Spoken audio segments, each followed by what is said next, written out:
In this video, I wanted to do something a little bit different. I wanted to give you an inside look at a lesson with a student and my feedback and sort of the progression through everything. So this was our first session. This is Rawn, ran 11 handicap, and this was a half-day session we did. So we started with swing capture and 3D data collection and then progressed from there. He's looking to have a little bit more consistency in the ball flight, and we could go into TrackMan numbers and all that side, which is obviously important, but for Ron, after watching him hit a couple, the first thing we needed to do was refine the body motion.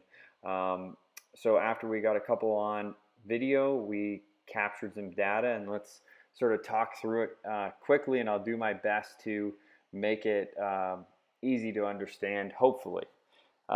This is a system designed by one of my friends, Dr. Mark Bull.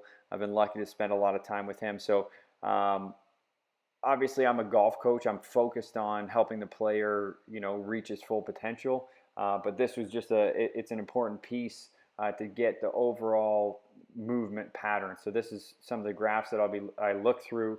We're actually just going to focus specifically on the pelvis for Ron and what was happening. So if you look at A is address, T is top of backswing, I is impact, and then each color graph here, each color on the graph is a different part of the pelvis movement. So specifically, we're going to look at pelvis sway and thrust. You can see both of those move up quite a bit before he got to the top of backswing, and what that tends to do for players is it allows them to rotate without any loading. So when I say loading, he was moving into the ball, and when that happens, he wasn't able to control his rotations in the backswing. So you can see here at the top, again, so following the pelvis rotation to the top of the swing, he was close to 60, a little over, actually I think he got up to 70 on one of the swings from a pelvis rotation standpoint. So it was going to be hard for him to get back to the ball, and it was also really hard for him to create easy energy just because of that pattern. So you can see this is the graphic of the 3D movement. So he's going up to the top. You can see in the top left corner here, I have pelvis rotation. So you can see as he gets to the top there, it was around 70, and then he's making his transition move. And obviously when there's that much rotation sort of with his pattern, he was trying to find energy, and that caused a couple things in the downswing where he'd have to lean his upper body, and the club would be tracking very steep and making it hard for him to control that ball flight consistently. So here we go. This is just after the 3D, me sort of talking through some biofeedback stuff with him. This is biofeedback on the pelvis to help his loading pattern. Ready? Yes, sir. Perfect. Okay, you could see in that last video how his top of backswing was a lot shorter. And his feedback was there was a lot more tension there through his lower body, something he hadn't felt before. So when we're looking at controlling ranges, everyone's different, and how much range they need is different. But for Ron, I wanted to make it more efficient so his energy was easier to come by. And this is us just reviewing the feels of those keys. Here we go. We got good setup. The one thing is face position. We want to make sure it's right in the middle of the ball. You're doing a great job there. Pressure is slightly lead foot. You look awesome. Perfect, okay?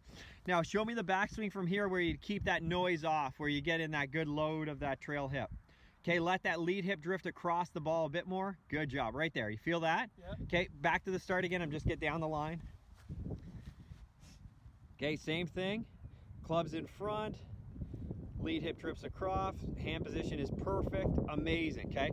So taking a closer look at those before-after movements. So on the top here is the before. You can see where the club head wanted to go. You can see sort of the chest position there, and then ultimately where the hands and arms were at the top. So when I see a player, in that position, they're going to have to try to find energy because there's not much stored up in those legs, and you could see he would lean his upper body trying to create some force, and when that happened, the club would sort of stand up. He was also working on trying to get the path more neutral because it was too far from the inside, but the inside path was more from the rotation and where it was coming from and how much of it, okay?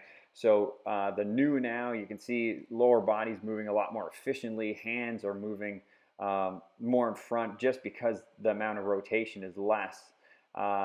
And he's a lot more loaded up. And if you sort of look at that spot there, he's going to be able to be pretty dynamic in that transition move to help that club position and help the arms and ultimately help the consistency of that ball flight and his control of that ball flight. Okay, looking at the transition, I just wanted to touch on it in the lesson here with Ron because the backswing pattern had changed so much. I just wanted to make sure he was clear on how to get the club and arms back to the ball. So we just do a couple drills here, and let's take a look. So backswing, this is, you got your training at home. Okay, that's the hands, and then as you come down, you're going to try to reach to the same spot. Okay, that's from face on. That was perfect. Okay, and then from down the line, so you do your backswing, what it's going to be is just outside your hands, yeah, and then as you come down, it's going to be the same. You're going to have to track the hands in just inside of it. Perfect. So looking a little closer at that transition move, so again, here's the top position at the start. Hands were quite a bit behind, and where the pivot was, everything was making it hard for him to just have the arms and club sort of fall behind. This is looking a little bit into the future after we worked together for a while, so this is really refined backswing position, and this is allowing us to continue to integrate that transition feeling. And you can see here in the transition, I got a couple sticks there. He's just trying to imagine he's hitting little draws around that front orange stick, and you can see how that club movement has changed quite a bit. He actually played really good this week, so it's exciting. Looking forward to maybe even having him on the channel for our next lesson. So looking at the 3D data now, you can see if we highlight that top left number there, that pelvis rotation, because of how he's moving and what he's doing to get to the top, it's a lot more manageable, just right around 50 degrees. So still a nice amount of range, but a lot more manageable. So again, just taking a quick look at the pelvis sway graph here. So what led into that better rotation? You can see how his lower body has done a lot better at keeping space. So if you flash back to the old look, I'll pop it up here, the old backswing, you can see how the pelvis was moving in quite a bit. When it moves above that line, that's towards the ball. And then you can see how the sway was moving towards the target, okay? So those two things changed quite a bit. And back to the new here, so you can see the new, how everything's, you know, to me it's a lot more efficient. If you haven't seen these graphs a lot, that might be hard to pick out, but it's a lot more efficient. And then from a rotation standpoint, again, if we're looking at how the pelvis is rotating and the rest of the, you know, the thorax and the head, when he's going to the top of backswing, you could see at his max rotation, he was, you know, closer to 50. So if you sort of trace that line down, you can see where the pelvis at the top of the swing is, you know, it's a lot more neutral, a lot more manageable for Ron. And again, everyone's different, but it was exciting to help him move towards this consistency goal.